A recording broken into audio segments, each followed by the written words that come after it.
Every year I like to pick a word to focus on, and this year the word that I chose was stillness. I just read the book Stillness is the Key by Ryan Holiday, and I thought it was an excellent book. I highly recommend it. And what he talks about in the book is stillness of mind, body, and spirit. And those are three major areas of your life. I really love the concept of being still because as busy entrepreneurs and being a mom and owning a business and everything, you're going all the time. And I felt like last year I was just on this hamster wheel of always moving, always doing something. My calendar was always booked. I just started feeling very overwhelmed. And something that I learned is that anxiety and stress is a lot of time caused by things like that. When you get the overwhelm, it's like you're doing too much. And I always felt like I had to just keep doing and keep doing and keep doing and keep performing. And it was just getting to be this exhausting cycle that I was in. And I came across this book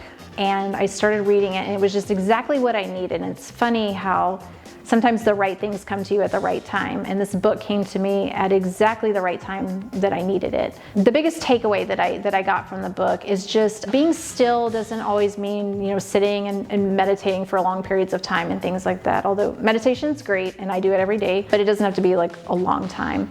But it's more stillness of the mind, body, and spirit. So it's being still, it's allowing your mind to roam, to just not focus on anything. It doesn't mean just lay there and take a nap. Just get to a quiet place in your mind.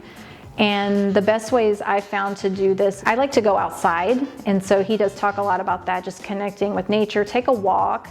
Leave your headphones behind. Don't listen to a podcast for once when you're taking a walk. Just go take a walk. Go listen to the sounds of nature. Just be alone with your thoughts. And I think for a lot of people, that's a scary thing, to be alone with your thoughts and to be alone with yourself.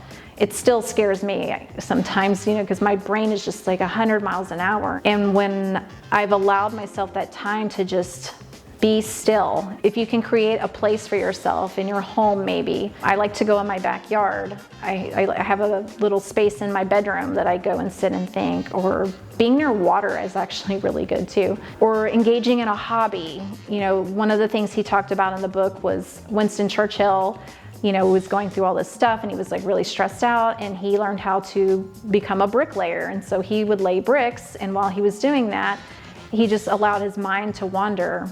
And in those moments of stillness, that's when you're going to get the most clarity and the most inspiration and just that mental break. And so if you allow yourself to take a mental break and allow your brain to just rest for a minute, you will find so much more, I can feel more creative. I come up with more ideas, especially if I'm stuck on something. If I just walk away from it for a little bit and just not even think about it, not even do something completely different, then usually I can come back to it with fresh eyes and a fresh mind and be inspired. So I am focusing on taking more time to be still this year, to not overcommit myself. So ladies, make sure you're saying no when you need to say no. Protect your space, and just take those moments to be still and just allow yourself to be quiet and to be inspired. And hopefully